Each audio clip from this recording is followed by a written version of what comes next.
All right, in Calculus, Chapter 4, Section 2. We're going to use sigma notation. We're going to use some summation formulas, approximate the area of a plane region, and find the area by a limit definition. All right, so the sigma notation, this is saying for i's, I'm going to substitute in a 1, then a 2, then a 3, a 4, a 5, and a 6. I stop. I start at 1 and I stop at 6. And I'm going to add them all together. The big sigma means the sum of, so we add. So we would literally plug in I as 1 into the equation. That would give me 1 6. Plug in 2. 2 squared is 4 plus 5, so add 1 9. Plug in 3. 3 squared is 9 plus 5 is a 14th. And then you just add these together, and you get your approximated answer. All right, this time this says k equals 5 to 8. So that means I'm supposed to substitute 5 for the letter K, 6 for the letter K, 7 for the letter K, and 8 for the letter K. Hopefully most of you are thinking, well, I don't see a letter K here. Hey, Miss Wilcox, you made a mistake. No, I did not. There is not a K here. That's correct. So if you substitute 5 for the letter K, this stays 9A. And this is 9A. And this is 9A. Each one of them is 9A. And if I add all those together, that's going to be 36A. Now we're going backwards. This is already in the expanded form, and we need to write the summation. So on the summation, we need to look for the things that are always the same and the things that are always changing. See, I'm noticing kind of in green all the things that are the same. The tops are always 1. This number on the bottom left is always 6. The numbers that are changing is the 1, 2, 3, all the way up to 20. So what's in yellow is what's always changing. So when I write my summation, notice I did the summation as I goes from 1 to 20, because the numbers are going from 1, 2, 3 up to 20. The 1 stayed the same, the 6 stayed the same, and there's the i's that change from 1 to 20. So again, you want to look for all the things that stay the same. See, the 6 is the same on every single one of those. I notice the 7 is the same on the denominator. I also notice the 8 is the same. Now, what's different? The numerator 1, 2, all the way up to a numerator of 18. So therefore, I would have the summation, I goes from 1 to 18. The 6 remained the same, the 7, the 8, it was only the I changing, which went from 1 to 18 in that numerator. And be careful, because I think some of the homework problems have a J here. If they have a J, you got to put a J there. If it's a K, you got to put a K. So pay attention to what letter they're using, because you need to make sure your variables are agreeing. Alrighty, the formula is over here to the right. If you would like a little explanation of where these come from, please see me in class, and I will explain where those come from. I will give you these formulas for your Chapter 4 test. All right, so this first one says we have the summation as I goes from 1 to 14 of 7. Y'all, that means when I equals 1, I have the answer of 7. When I is 2, I have the answer of 7. When I is 3, I have the answer of 7. So I have the answer 7 14 times. So that would be 7 plus 7 plus 7 plus 7 plus 7. There would be 14 of them. Now, by using this rule, that is a constant. So there is my constant, provided it goes from 1 to n. So my constant was 7 times the n on the top, which was 14, and that would be 7 times 14. And again, understanding when I was 1, the answer is 7. When I is 2, it is 7. When it is 3, it is 7. When it is 4, all the way up through 14, and you're adding all those together. That's where the 7 times 14 comes from. This rule might make a little bit of sense to you now. Alrighty, so for 4i, I'm supposed to plug in the 1, then the 2, then the 3, all the way up through the 24. Now, I know some of you are thinking, you know what? I would just go ahead and plug them in from 1 through 24. I would add them together, and I'll get the answer on my test. Absolutely, go for it. But the problem with that is, what if I had said from 1 to 240? Are you going to want to write out 240 of those terms and then add them together on a timed test? Probably not. So what would we be looking for at that point? That this would be a coefficient times the I rule. Here is the I rule. So for the I rule, you take your n times your n plus 1 over 2. So the n is 24. N plus 1, 25, divided by 2. Then go ahead and get what that sum equals. All right, when you see ones like this, you do need to expand it out first. So this would become I squared, multiply the 2, minus 2i, plus the last one squared, plus 1. Now I'm going to plug into the I squared rule, right there. The n is 12, so that would be 12, 13. 2 times 12 is 24, plus 1, that would be a 25 over 6, just for the I squared rule. Then this is minus 2 times the I rule, right there's the I rule, the n is 12. So 12, 13, and 2. Then this is the constant rule where a constant is 1. So 1 times the n of 12. So there's each of the rules. 6 would go into 12 here twice. 2 here cancels. Figure out each of the products and then add the sums.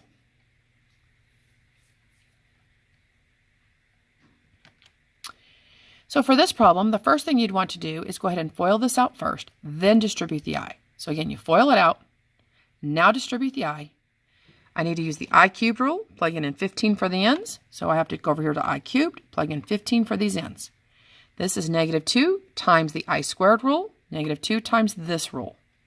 Then plus the I rule, right here is the I rule. And again, you're plugging in the 15 for each of those n's. Then you just simplify each one of those products and then take the sum. It would be a lot easier than trying to plug in a 1, a 2, a 3, all the way through 15 and then adding your answers together. So where this was leading us, now we're going to use the summation formulas to rewrite an expression without the summation notation. Notice this time my I is going from 1 to n. I've got 4i plus 5 over the n squared. So y'all, every one of these here is I goes from 1 to n. So I'm going to want to rewrite this I part. I'm going to pull this n squared out. So I got 1 over n squared times the 4i plus 5. Now I'm going to use my rules over here for this. So I'm going to keep the 1 over n squared to the left. I need 4 times the I rule. There's the I rule. Plus 5 times the constant rule. So 5 is the constant, and then there's your n. Okay, we take what's on the inside and simplify it. So 2 goes into 4, 2. So this is now 2n times n, 2n squared. 2n times 1, there's the 2n, and that's still the plus 5n. Again, this still simplifies. So this would have been 2n squared times that 1 over n squared, there's the 2. This would be 7n times 1 over n squared, which is 7 over n. Now this is leading us to, eventually, we'll be talking about the limit as n goes to infinity of these problems. So it'll add a little limit as n goes to infinity in front of this. So when you get all the way down to here, and we ask you the limit as n goes to infinity, as n gets really, really large, like a million, a trillion, or a zillion, 7 divided by that big, big, big number would be a big 0 here. So 2 plus 0, that would be 2. This is where this is leading us to later. So again, we're just doing the little baby steps. So right now we're pulling out that n squared, substituting in the I rules. Okay, you're simplifying this expression, and that's what you get. And then, like I said, in a few minutes, we're going to talk about the limit on that. So again, now notice this time those are a k. These are k's. All of these were i's down here. So it's still the I rule. Okay, they just used a k instead of an I. All right, we're going to pull out the 1 over n to the third first. I distributed on the inside. So I need 6 times the I squared rule, and then I need 6 times the k rule, or the I rule. So I'm using the I rule here for the last part. I'm using the I squared rule, this one. I need to simplify each of those. So these 6's reduce. This 2 goes into 6, 3. So again, the 6's are gone. I need to distribute. I can actually FOIL this out first and then distribute the n. Over here, 2 goes into 6 3 times. So I need 3n times each of those, but it is a minus. Don't forget that. So a lot of you will mess up right here with these two signs. Now, combine the like terms on the inside. There was no other 2n to the third, so I times that with the 1 over n to the third. That would be 2. The n squareds, those are gone. N minus 3n, that would be negative 2n, but times this 1 over n to the third, and that would reduce to negative 2 over n squared. So again, to get to this line, you FOIL or box these two, distribute the n. That was 1, 2, those 3 terms. For this piece, 2 went in here, negative 3, so negative 3n times each of those. That's those two pieces. Combine like terms, distribute this with each one of those terms. Pause the video, make sure you can do those steps, and then come back to the video to continue. So remember I talked about we were going to be taking the limit. Well, here it is. So first I'm going to do is still write my word limit. I'm going to go ahead and bring out this coefficient, the n squared right here, and there's my I rule. So I'm going to plug this in for the I rule. When I plug that in, that's when I drop the summation symbol. Now I need to simplify what's inside here. 2 goes into 34 17 times. This inside's n squared plus n. I'm going to take that and distribute with each one of these. So this first piece would be 17. The second piece would be 17 over n. Now I take the limit as n goes to infinity, and I drop the word limit after I take the limit. So when I'm taking the limit as n goes to infinity, remember this is like 17 over a million or 17 over a zillion. This right here is a big old 0. So 17 plus 0 is 17. We have a couple more with the limit as n goes to infinity. All right, again, the 7n cubed I would put here. So we're going to move it to the front of the summation sign. Foiled that out. From bottom, we're going to use the I squared rule minus 2 times the I rule plus the constant rule. All of that's times the 7 over n to the third. So notice I still have the limit. 7 over n to the third will be times by all of this stuff is in a big old set of parentheses right there. Okay, that's the I squared rule minus 2 times the I rule plus 1 times the constant rule. So right here, I would FOIL out these two, distribute the n, each one's over 6. These two's cancel, so it's really a negative n times each one of those, and I still have a plus 1n at the end.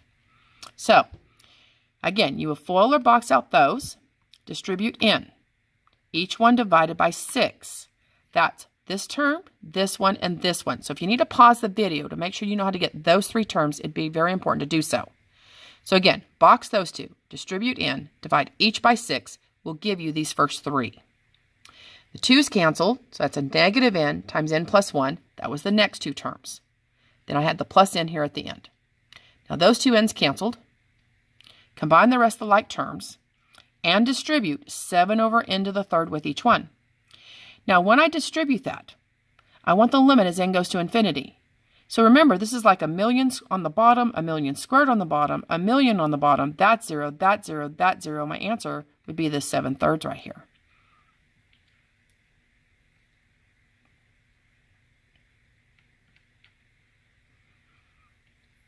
All right, so the 7 over n goes here. Constant rule, 3 times n, plus the I rule, but this is a 1 over n times that I rule. So notice here I put the 1 over n, then times the I rule. Distribute 7 over n with this. These n's right here cancel. Okay. Oh, I didn't distribute the 7 over n yet. Sorry. 3n. This n canceled here. So that gave me n over 2 plus 1 over 2. That's where that came from. Now distribute the 7 over n with each one of those. So 7 over n times 3n. That'd be 21.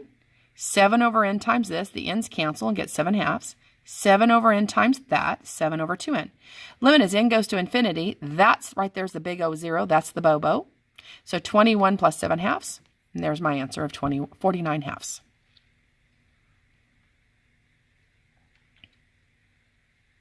So it says use left and right endpoints to estimate the area of the shape from y equals 2x plus 3 from 0 to 2 using 4 rectangles. So our first step will be to draw a picture, make a table, and calculate the area. So my picture, y equals 2x plus 3. It's a line that starts at 3. The slope is up 2 and right 1 and up 2 and right 1. This is x is 0, x is 1, and x is 2. Now I need to cut this into 4 rectangles. Right now this width across here is 2. So if I cut that into 4 rectangles, well then each of these widths, 2 minus 0 is 2, divided by 4, each one's width would be a half. So this width is a half, a half, a half, and a half. All right, my table, I'm going to start with x is 0 because they told me to start with 0. I'm going to take my delta x, which was 0.5. So add 0.5, add 0.5, and I stop when I got to the 2, which is perfect. Now, if this says 4 rectangles, you should have 5 points. If it says 8 rectangles, you will have 9 points. You will have 1 more point than how many ever rectangles it says. You'll see why here in just a minute. If I asked you what each of those values equaled, you would plug the 0 into this original function. So f of 0 is 3, f of a half is 4, f of 1, and so forth. Now, when I want to get the area using the left rectangles, that means I use the left side of this interval. That gives me the height of my rectangle, and I draw that right there.